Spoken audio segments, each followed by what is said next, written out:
Estamos no ar, diretamente do Autódromo de Interlagos, onde acontece a terceira etapa da NASCAR Brasil. E eu tenho aqui um convidado que você já observa, uma das novidades da temporada de 2025, uma das estrelas aqui que abrilhantam a competição, Kaká Bueno, né, que fez uma corrida no ano passado na NASCAR Brasil, gostou e segue agora fazendo temporada completa. Eu quero agradecer o seu tempo aqui, que a gente tá corrido o negócio aqui com o Kaká.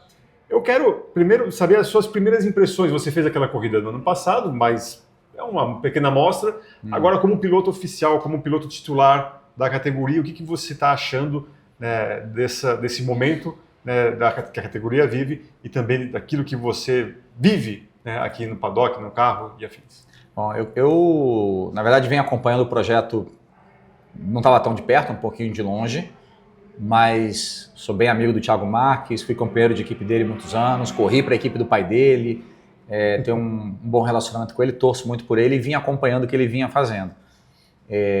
No ano passado ele foi um cara muito gentil comigo, porque quando eu quebro uma vértebra num acidente inusitado aqui em Interlagos de Stock Car, ele estendeu a mão e falou: Kaká, eu sei que você precisa recuperar a confiança, ganhar ritmo, o teu calendário te deixou de 2 provas de fora da Stock, e a próxima prova, assim que você está liberado clinicamente, eu tenho uma prova de NASCAR no Potenza.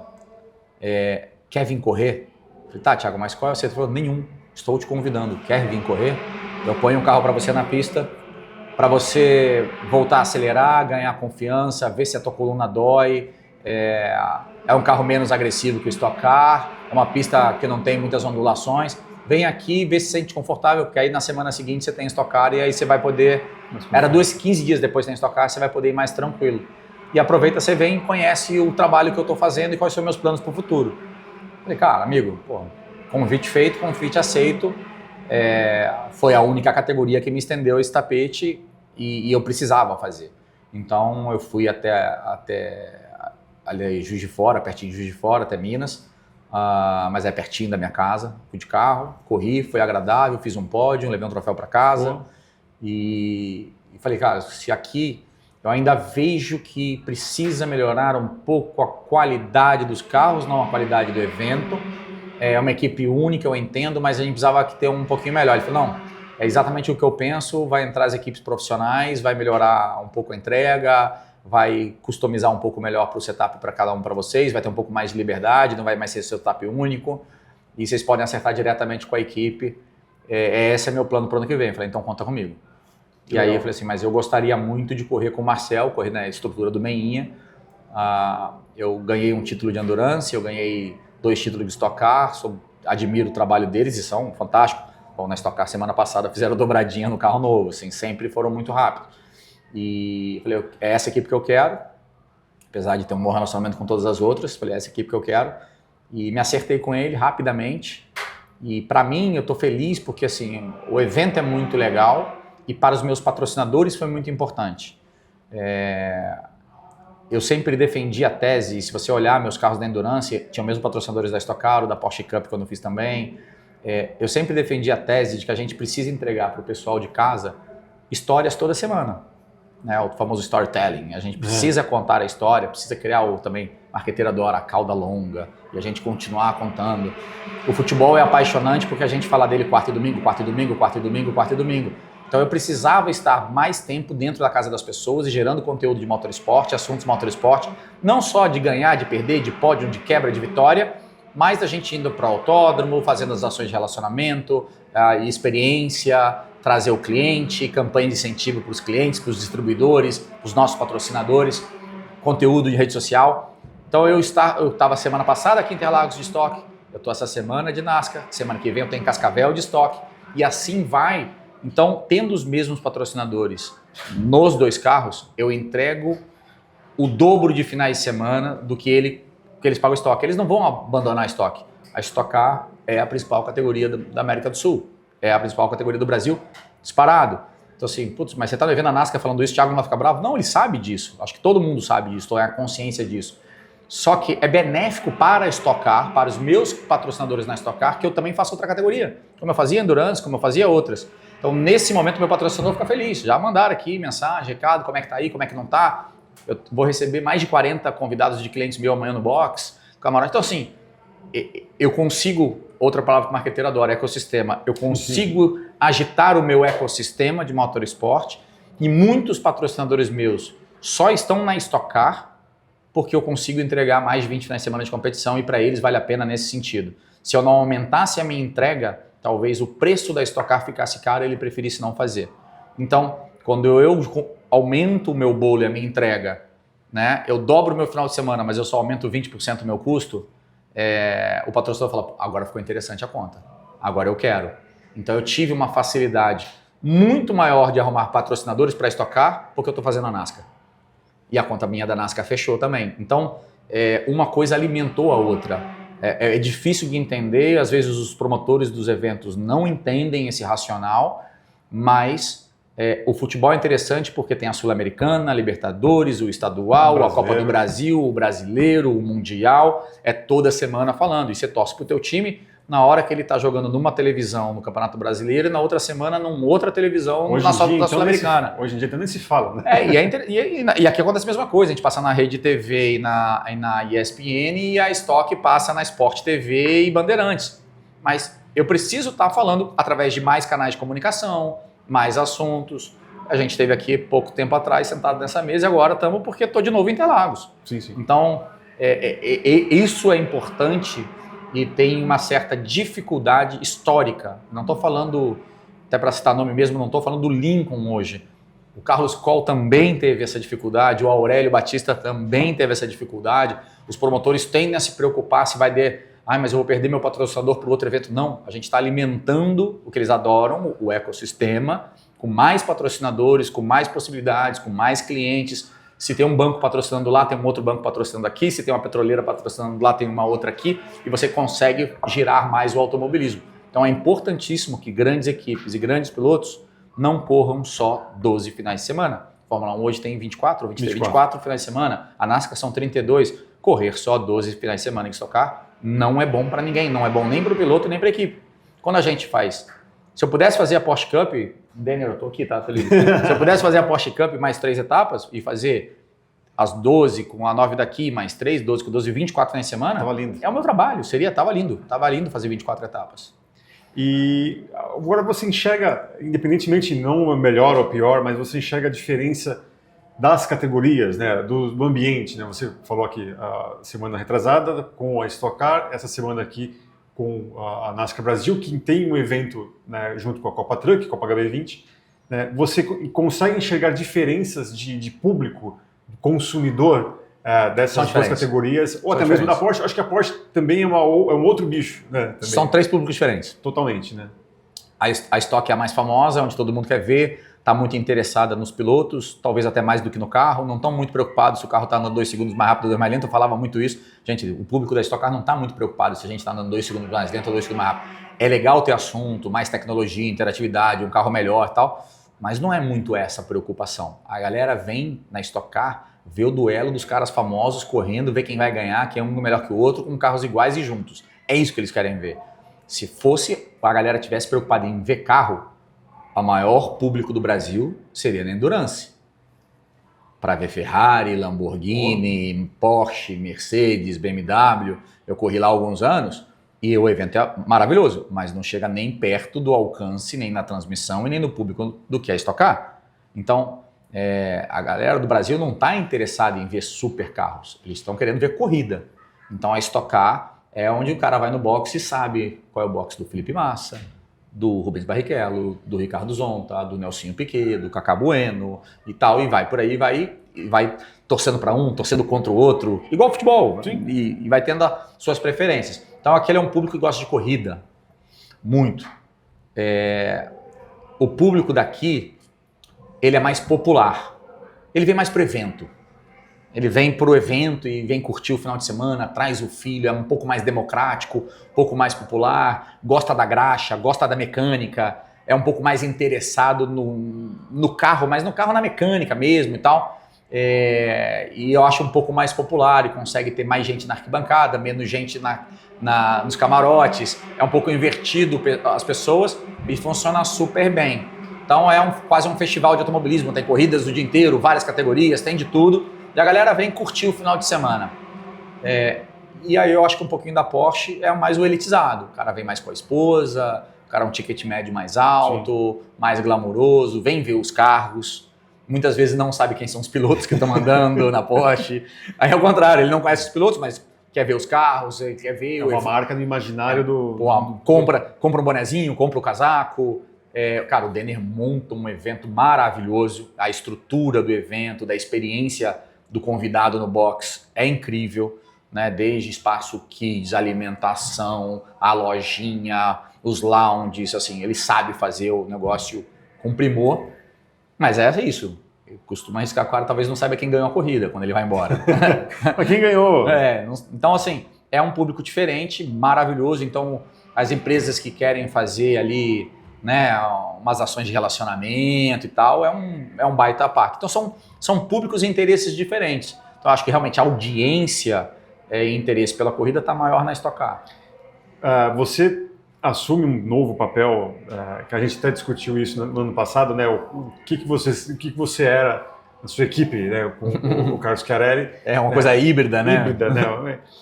Assim, nesse ritmo de crescimento que a gente observa na NASCAR Brasil, e agora tendo as equipes, você imagina, passa pela sua cabeça a possibilidade, quem sabe, dia que abrir mais equipes, você também fazer parte do bolo aqui também? Com um carro novo? Não pensei ainda. Não. Ano que vem de jeito nenhum.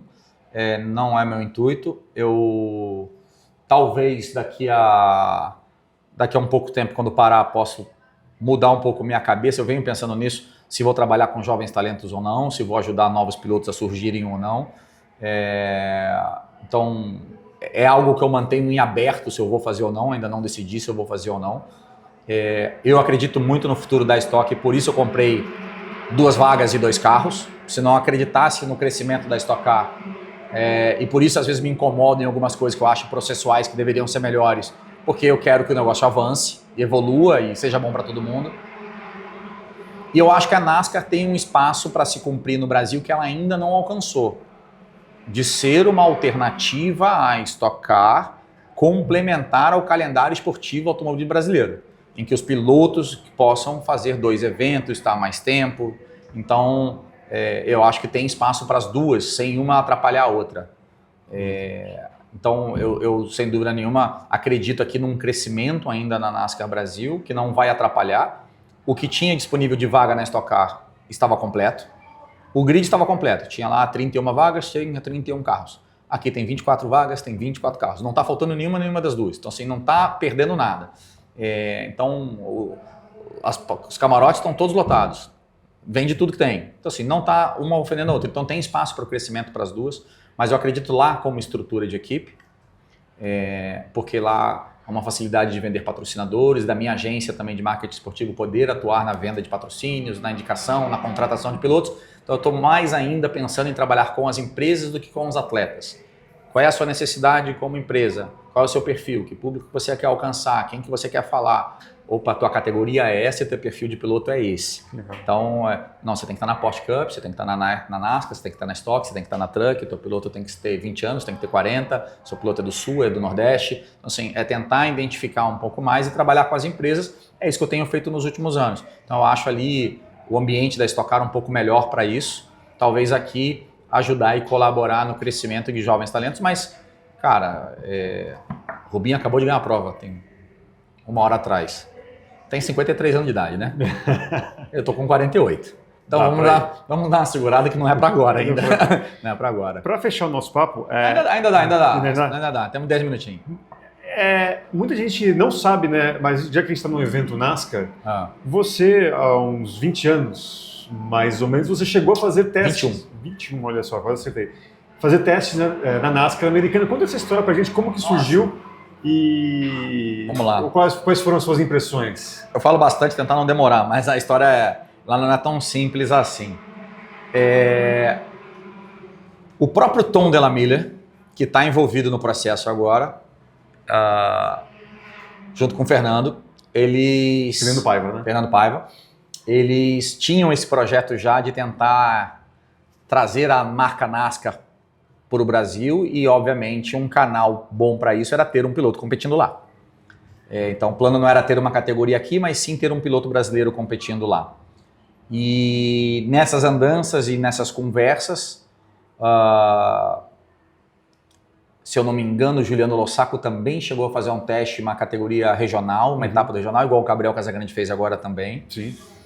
A gente avançou um pouco mais e eu fui convidado pelo meu desempenho que eu estava tendo no Brasil, tinha acabado de ser vice-campeão da Stock Car, isso foi em 2004, eu tinha sido vice-campeão em 2003, também fui em 2004, mas foi no meio de 2004.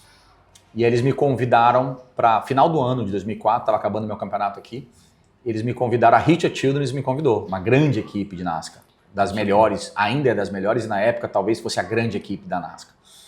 E aí eles me convidaram, eu passei 2 dias lá na Carolina, conhecendo a estrutura, conhecendo a oficina, o trabalho que eles fizeram. Não sei se na época tinha já, mas quando eu estive lá, eles tinham 16 instalações, 16 prédios ali, um complexo. 3 aviões, absurdo. Um monte de caminhão. Cada piloto tinha, eu acho que diminuiu até, cada piloto eu acho que tinha 12 ou 14 carros para fazer uma temporada. Porque ele tinha o chassi desenhado para oval curto, para oval mais rápido, para oval longo, para circuito misto, um carro para ir para a Califórnia, enquanto depois da semana seguinte a corrida era, sei lá, na Carolina, e aí tinha, para não cruzar e se batesse o carro ele já tinha outro pronto indo para um outro autódromo. E eu fiquei assim, abismado com o que tinha, os caras quiseram me mostrar, e o projeto era para correr na 2ª divisão da NASCAR, na Busch Series. E aí, cara, a gente precisa testar, vamos começar a fazer os testes. Eu fiz um teste, eles gostaram.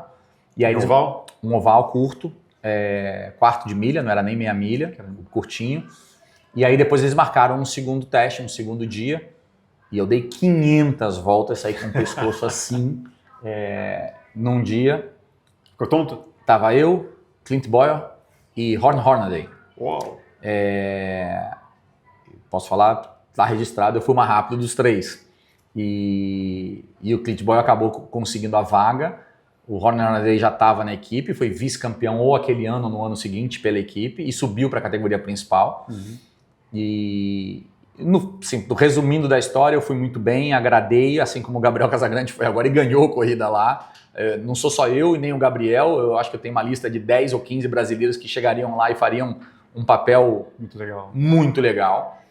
E eu andei super bem nos testes. E aí, acabando o teste, cara, fiquem mais um dia, eu vou na sede lá conversar. Vamos conversar com o chefão, né? Com o Richard Childress. Com o próprio Richard Childress, vamos conversar lá. Um escritório estranhíssimo.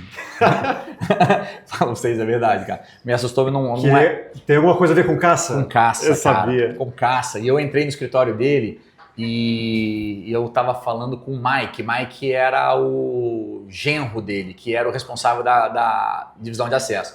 Eu falei, não, cara, interessou, vamos falar com quem manda. Caramba. E eu entrei e tinha cabeça de elefante não tinha, mas tinha cabeça de leão, cabeça de alce. Eu falei, pô, caraca, o cara gosta de caça, coisa esquisita, eu não curto. Deve ter umas 10 armas escondidas aqui. Isso, eu falei, cara. Mas eu fui, bati um papo e depois a gente fez uma reunião mais com o Mike. O Tom participou, o Tom conta bem essa história. E no final ele falou assim, cara, a nossa equipe é a Ferrari da NASCAR. A gente não vende uma vaga, nunca vendemos uma vaga, nossos pilotos são contratados, são nossos patrocinadores e nós contratamos os pilotos. Não, a gente não vende vaga. Mas eu gostei tanto dos testes e eles tinham já um projeto de diversificação, eles estavam procurando mulheres, pilotos negros, sul-americanos, latino-americanos, que eles queriam latino e tal. E eles falaram assim, cara, a gente tem projetos diversos e eu acho que eu achei o latino. Eu quero você. Só que eu não tenho como convencer, cara, já é difícil hoje, imagina 20 anos atrás, muito fechado. Eu não tenho como convencer os meus patrocinadores de patrocinarem um piloto latino, um piloto brasileiro. Que não vai ser embaixador da marca deles, que não vai falar por eles e tal. Hoje tem muito latino na Flórida, por exemplo, mas eles naquela época é um pouco menos do que 20 anos atrás. Então, vamos fazer o seguinte, jamais fizemos isso, mas estamos abrindo a vaga. Se trouxer o dinheiro, a vaga é sua.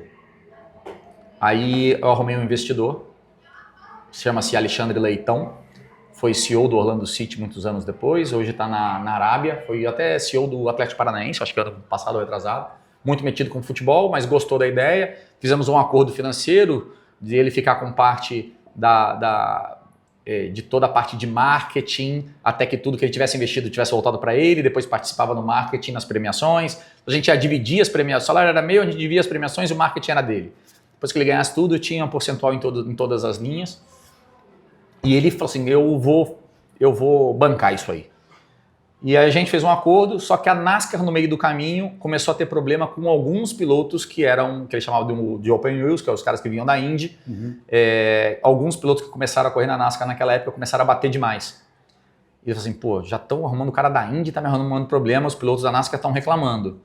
Vai vir um brasileiro, que nunca ninguém ouviu falar, vamos fazer o seguinte, você não vai correr na Busch, você precisa passar pelas categorias regionais. Aí eu falei, putz, aí não. Aí o jogo mudou, né? Eu falei, cara, nas regionais não. O meu calendário bate, eu tinha que abandonar a Stock Car, tinha acabado de assinar com a Petrobras e com a Red Bull, com a Cedelco, que está comigo até hoje. Vice-campeão da Stock Car, falei, eu tenho que abandonar a Stock Car para correr nas categorias regionais, que era a principal, a Busch, as caminhonetes e as regionais. Era a 4ª divisão da NASCAR. Falei, pô, 4ª divisão da NASCAR não. Aí a gente voltou lá, o meu investidor falou assim, tá, e quanto é para fazer? Falou, olha, a gente pode liberar ele fazer 6 etapas da Busch Series esse ano. Das 30, 6 ele corre, ele vai correr nos ovais curtos e nos mistos. Mas ele não vai andar nos médios e nos super ovais. E era uma facada de dinheiro. Eu falei assim, tá, mas quanto é a temporada? 7 milhões de dólares. Obviamente não tinha investimento para os 7, era muito menos, era para fazer as 6 etapas. Aí para tentar encurtar a história, no final... eu volto mais uma vez aos Estados Unidos e aí, sentado na mesa, o investidor chega e fala, cara, tá, e se ele ganhar as provas? E se ele for bem? Você contrata ele no final do ano? Eu falei assim, qual é a garantia? Aí ele virou e falou assim, 7 milhões de dólares. Aí o investidor falou, cara, eu mesmo falei, cara, não faça isso com o seu dinheiro. A chance de eu, como latino, mesmo andando bem, ninguém me contratar no final do ano aqui na NASCAR é gigante e eu não vou conseguir devolver teu dinheiro. Eu sei que não é minha responsabilidade, mas eu não vou dormir com a cabeça tranquila e eu estou muito bem no Brasil, eu não vou abandonar o Brasil. Meu cavalo está selado lá, pronto, largando na frente e eu vou tomar. E eu acho que a carreira hoje, olhando para trás, eu acho que eu tomei uma decisão certa. Como seria a decisão que eu tivesse tomado? Não sei. Mas o Nelsinho tentou e não emplacou, o Christian Fittipaldi tentou e não emplacou, Franchitti acho que também andou por lá. A gente depois teve outros estrangeiros que tentaram, o Montoya... E, na verdade, o Montoya até foi mais tempo, mas mesmo um Fittipaldi, que, cara, é um nome tão americano quanto brasileiro, teve dificuldade, né? O Piquet teve dificuldade. Então, eu acho que 20 anos atrás eu não teria emplacado. Eu acho que eu era muito restrito. Hoje é mais aberto. Totalmente. Hoje tem categoria na Europa, tem no Brasil, tem no México. Eles querem internacionalizar a marca. Naquela época, não. Era aquele... Bate no peito, o avião passa, toca o hino, bandeira dos Estados Unidos e vamos. Cara, para um latino despontar lá era praticamente impossível. Então eu desisti. Tenho a miniatura do carro que eu treinei os 2 dias em casa. E foram mais de 500 voltas no NASCAR. Mas uma história pouco contada porque os continentes ainda estavam colados, a internet não existia. Então a gente não tem muito registro. Eu lembro de um teste. Regis Racing foi fazer a matéria nos Estados Unidos. Eu lembro, e saiu no Esporte Espetacular, Red Race para fazer a matéria. Vamos buscar isso. O Nelsinho, quando fez o primeiro teste lá, falou que ficou tonto. Você ficou tonto? Não, mas eu fiquei com baita dor no pescoço. Aí eu tinha mania de segurar, falei, não precisa segurar, tá longe. Aí eles aumentaram o encosto do capacete, você tem que relaxar, deixar a cabeça encostada e vai embora. Tá certo, Cacá. Obrigado pelo seu tempo aqui na correria. Muito obrigado a você que acompanhou a gente aqui, mais um papo com esse mais especial e impossível. Muito obrigado ao Cacá e a você. Acompanhe o motorsport.com nas redes sociais, no nosso canal e o próprio site, tá legal? Um grande abraço. Tchau, tchau. Valeu!